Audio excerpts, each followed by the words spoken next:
Slapstick comedies brought us some of the most iconic and well-known actors during the early days of cinema. From Charlie Chaplin to the Three Stooges to even more modern actors like Jim Carrey and Jackie Chan, slapstick comedy was an extremely popular style of humor that was present in a lot of movies. But now it's something that we roll our eyes at when seen in modern films. In this video, we're going to take a look at the birth, evolution, and death of slapstick comedy.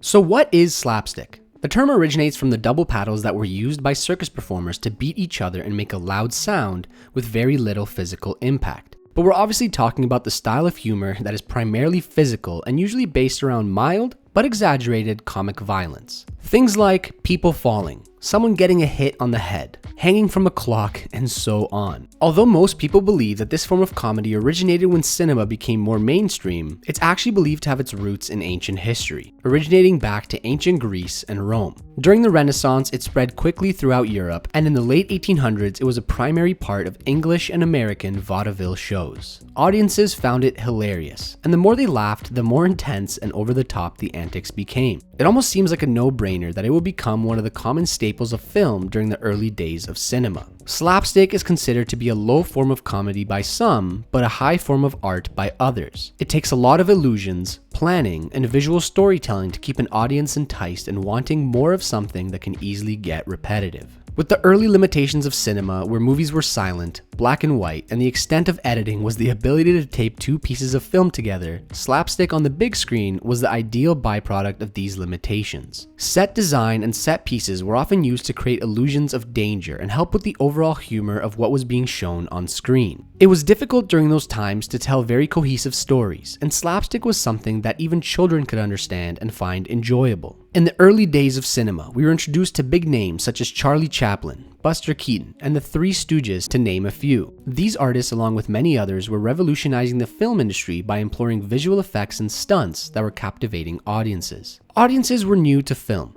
They didn't know about what went on behind the scenes, and these movies were next to magic for them. This is the same kind of magic that we take for granted nowadays because of how much exposure we've had. During those times, people were not used to seeing violence or lewd imagery on the big screen. Films like The Arrival of a Train made audiences jump because of how new motion pictures were to them, and the short film May Irwin Kiss was shocking and controversial because it showed two people kissing on screen for the first time. And slapstick was a form of violence that the viewer wasn't used to seeing, and when presented in a humorous way, made audiences want more. This brought audiences to theaters and resulted in more money for the studios.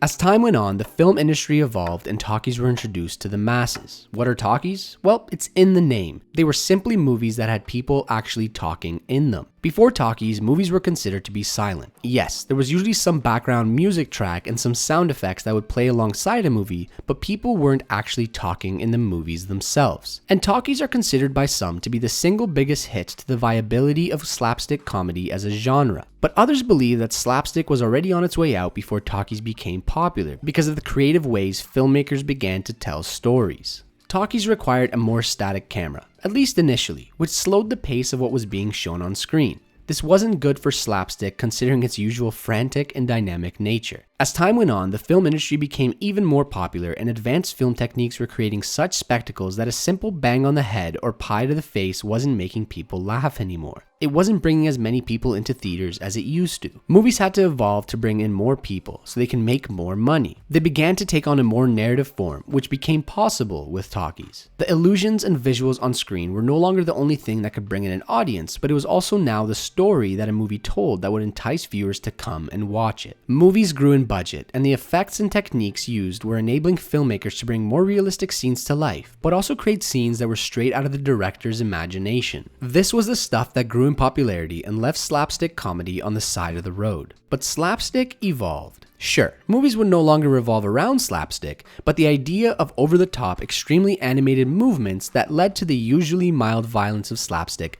still had the ability to be funny when used correctly. or alongside other comedic elements. We saw films come out like Airplane, Monty Python and the Holy Grail, and the Naked Gun franchise, which are considered to be some of the funniest movies of all time. And these movies use slapstick as an addition to the comedic storylines and scenes. These movies were mostly funny because of the dialogue and situations the characters got into, but slapstick was still sprinkled in here and there. The final evolution of what is considered to be slapstick, or at least good slapstick, occurred in the 90s and early 2000s with movies like Dumb and Dumber, Ace Ventura: Pet Detective, Home Alone, and the Rush Hour series. Two big names that aren't commonly connected with slapstick, but definitely modernized and put their own spin on it, are Jim Carrey and Jackie Chan.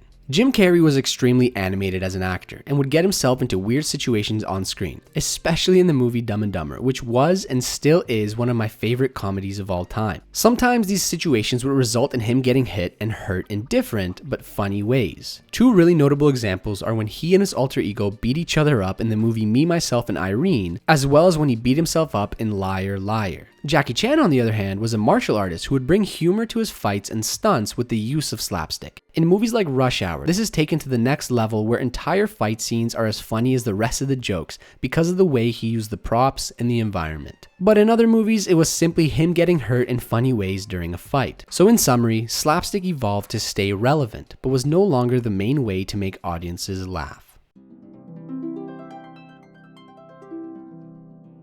In modern cinema, it seems that slapstick has mostly run its course. The film industry is constantly changing, and slapstick is still being kept alive by animators, but in live action, not so much. It's difficult to do it well in live action films, and one of the things that made slapstick comedy special, funny, and impactful was the love and appreciation we had for the main characters of the movies, which was usually the person who received the most physical comedic abuse. We had actors like Robin Williams, Jim Carrey, Jackie Chan, and many, many more that were beloved by people young and old. And in the mid-2000s, the film industry and how we viewed actors in general changed.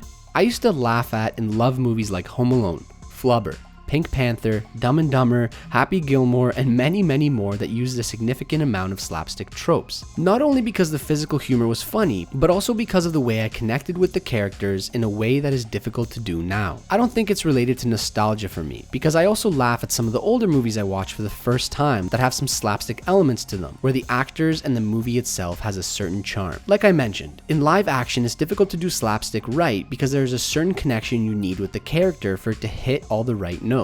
This is why we still see it used fairly often in animation. It's easy to fall in love with animated characters because it's easier to give those characters a certain charm. Donkey from Shrek, Mike Wazowski from Monsters, Inc., Olaf from Frozen, and Emmett Brakowski from the Lego Movie are only some examples of characters that had a certain charm from movies that I and many other people found extremely funny and not cringy when slapstick was used, independent of age. It's that innocent character charm that is missing from many modern movies that makes slapstick difficult to execute correctly. And that's not a problem with the genre itself, it's how the film industry evolved to what it is today. But that might be a good topic for another video. Today we roll our eyes when we see slapstick tropes being used in live action movies because they often seem like a cheap way to fill the time and hopefully get audiences to laugh. I'm sure there are still movies that get parts of it right, but the genre and tropes as a whole are pretty limited to animated movies and mostly dead. Will it ever make a comeback? Who knows? It would have to evolve into a different form or require some change to the film industry and how we view the lead protagonist of movies. But for now, other than animated movies, it's mostly gone, at least in its good form. Thanks for watching. If you like this video, make sure to leave a like and subscribe for more great content. I release videos every week and would love to have conversations with you about all the topics I make videos on. What do you think? Is slapstick dead? Do you wish we had more of it in modern cinema? Leave a comment below. Let's chat. And until next time, have a good one.